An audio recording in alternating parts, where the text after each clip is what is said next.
When somebody compares a franchise to buying an existing small business, they're talking about two things like they're basically the same. They are not the same, not even close. A franchise is you buying into somebody else's brand, somebody else's systems, and somebody else's rules. An acquisition is when you're buying a cash flowing business and you take over the machine and the systems yourself. These are two completely different games. Now, can both work in 2026?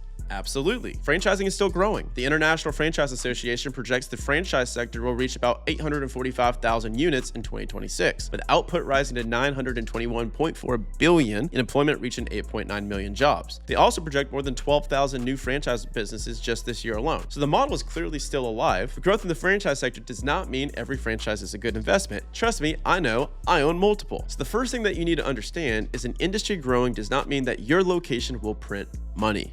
Does that make sense? So today, I want to break that down in the simplest way possible.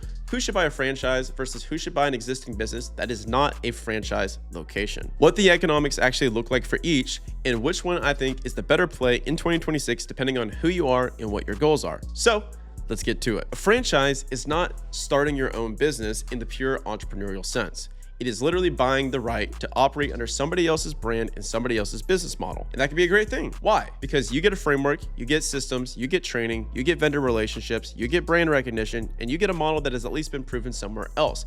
You're buying a business in a box. That's how franchises are labeled and packaged. So this is the appeal, and I get it. There's real value in that, all right? The FTC regulates this space through the franchise rule, and franchisors are required to provide prospective buyers a franchise disclosure document with 23 specific disclosure items. You have to receive that document at least 14 days before you're asked to sign an agreement or pay money. This is a huge clue right there that this is not just buy a brand and go. There are a lot of moving pieces, obligations, and risks to review. The FDD is hell on earth. I have signed multiple of them. They are like 400 pages of nonsense that you have to abide to, where they are going to find every single way to sue or screw you if you don't do things the way that they want you to do them. It's not fun, all right? So when people say, I want to own a franchise because I want to be in business for myself, what they usually mean is, I want a business, but I don't want to build the model from scratch. That's totally fair. But here's the trade-off. When you sign that freaking FDD, you're also buying rules, you're buying restrictions, you're buying fees, you're buying less freedom, and this is the part that most people skip because the sales pitch is all upside. The reality is more nuanced, okay? So if you're going into franchise acquisition with the goal of freedom to where you can build out your marketing, you can build out your sales, you can build out your team, you can build out your ops, you can build out your processes the way that you want, that's not true. You may run into one that has a terrible lead flow generation system and you can't change it. You may run into one where the customer service is terrible. You can't change it. You may run into one where they will come and shut your entire business down because you painted it the wrong shade of blue. You can't change that, all right? So now when you compare that to a business acquisition in the true sense that it's a non-franchise location, when you buy an existing business, ideally you're buying existing customers, existing employees, existing revenue, existing cash flow, existing operations. You are not paying for the right to build something. You are paying to step into something that is already built. Now, is this easier to do this that is a non-franchise versus a franchise unit? And every single individual location of a franchise is called a unit, by the way. So if you own 20 locations of like Midas tires, all right, that's gonna be 20 units of Midas tires, just to show you guys what unit means here in this video. So is it easier to just buy a regular business than a franchise? Not necessarily. It requires more judgment, it requires diligence, it requires you to understand the machine that you are buying. But the trade-off is control. The SBA says this pretty clearly. The main difference between buying an existing business and buying a franchise is the level of control you have over the business. And that's the whole thing in one sentence. A franchise gives you a map, an acquisition gives you the steering wheel, all right? So one gives you more support, the other one gives you more freedom. One gives you more brand recognition, the other gives you more ability to create value your own way. So already, before we even get into the economics, you should be asking, do I want a lane to follow in, or do I want a canvas that I can paint with my brush, with my strokes, okay?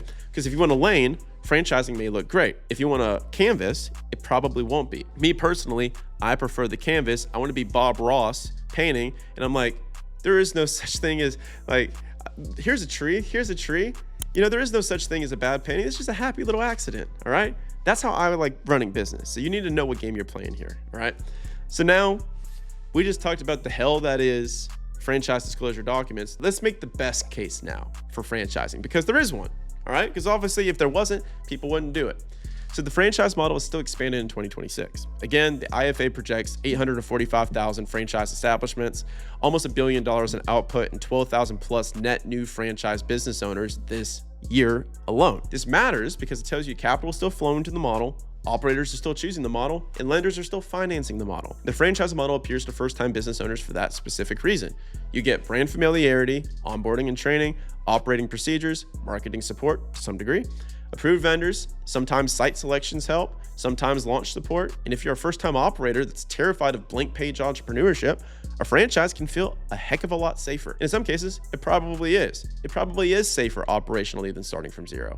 But safer is not the same as better, all right? And a bigger brand is not the same as bigger profit or bigger take-home profit to you.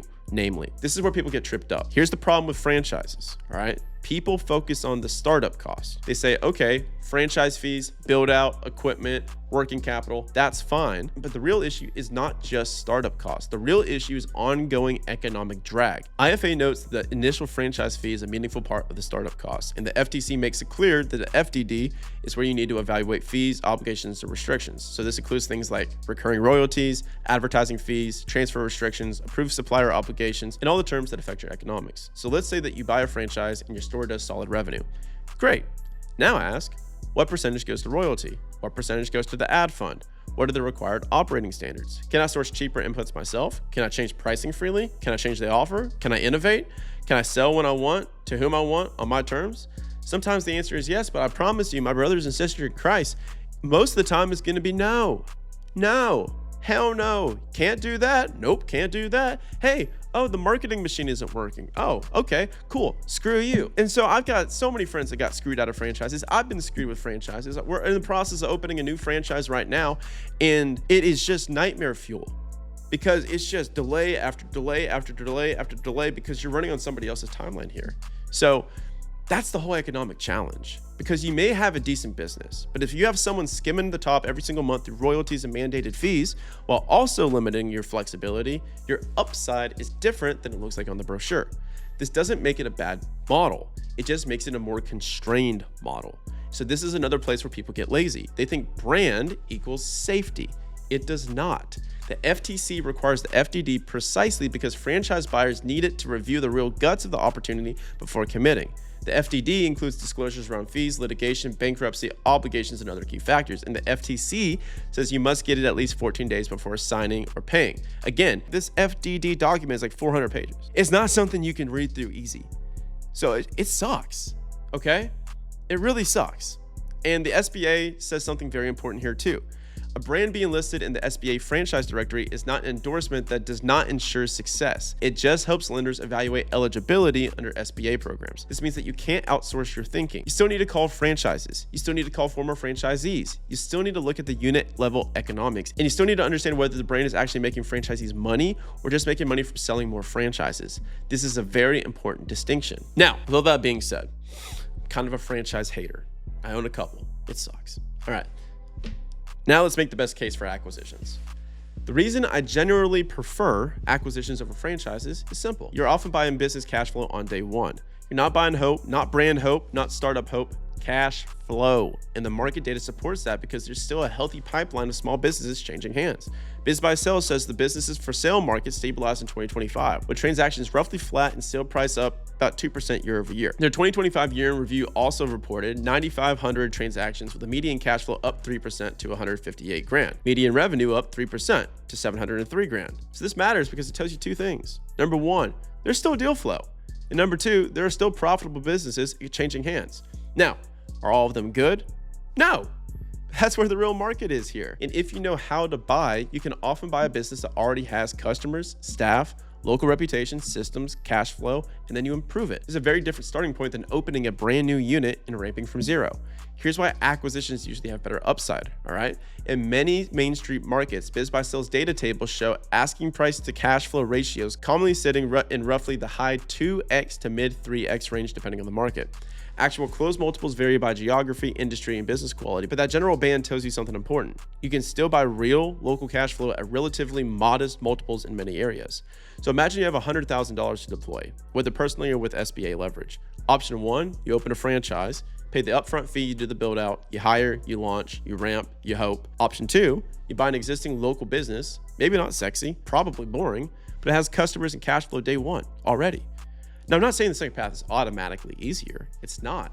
It requires more diligence, requires more judgment. But from a wealth building and a wealth creation standpoint, I think it's often the better game because you have more levers to pull. You can change pricing, you can change marketing, you can change the offer, you can change staffing, you can add services, you can rebrand, you can optimize. And that, my friends, is where upside lives. So franchise versus acquisition, let's compare the actual trade-off. And let me simplify this as cleanly as possible. Franchise equals lower creativity, more structure, brand recognition, ongoing fees, less control, often a slower path to full autonomy and freedom. Acquisition is more complexity, more control, existing cash flow, more room to improve, more upside, more responsibility. And that's the trade. Neither one is inherently right or wrong. It depends completely on the buyer. But if you're someone who wants a proven system, wants training, wants to follow a playbook, and does not care that much about creative control, a franchise may be a very good fit for you personally. But on the other side, if you're someone who wants to operate, optimize, make decisions, maximize upside, acquisition is normally the better fit. So that's why I think most people ask the franchise question too early. They ask, what brand should I buy, before they ask, what kind of owner am I? That's the real first question. So, should you buy a franchise in 2026? My answer is, yeah, sure, if you're intentionally buying a system. And no, if you think that you are buying freedom. And that distinction matters a lot. If your goal is less guesswork, more support, less invention, then yes, a franchise can be a very reasonable plan in 2026. The sector's still growing, the model's still being financed, the US franchise footprint is still expanding. But if your goal is maximum upside, maximum control, maximum autonomy, and maximum ability to create enterprise value, then I would generally lean towards buying an existing business. Because franchising is really good at giving you a framework, while acquisitions are better at giving you an ownership leverage. You do not get that same ownership leverage until you own 10 to 20 to 50 units of a franchise. Often that is where you have your economics is at scale, not in your first one, not even at your fifth one, at your 50th tire shop or your 50th Burger King, all right? So if you're a true operator, ownership leverage is the game. So business acquisition versus franchise, which one is better?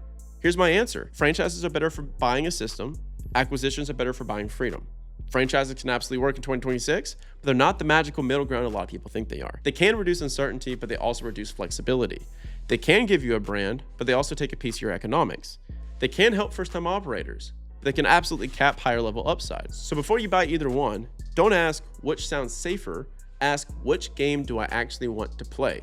Because if you answer the question honestly, the right decision usually becomes a whole lot clearer. All right, guys. That's what I got for you today. If this breakdown helped you think about the difference between franchises and business acquisitions in a clearer, safer way, please do me a favor, hit the like button, subscribe to the channel, and share this video with somebody who's thinking about buying a business right now, because the whole goal of this channel is very simple. I want to give you the playbook that most people never get. How to go from being a full-time employee to actually owning assets, owning businesses, and building real freedom through ownership and acquisition entrepreneurship. So if that's something that you're interested in, hit subscribe, and I'll see you guys in the next video.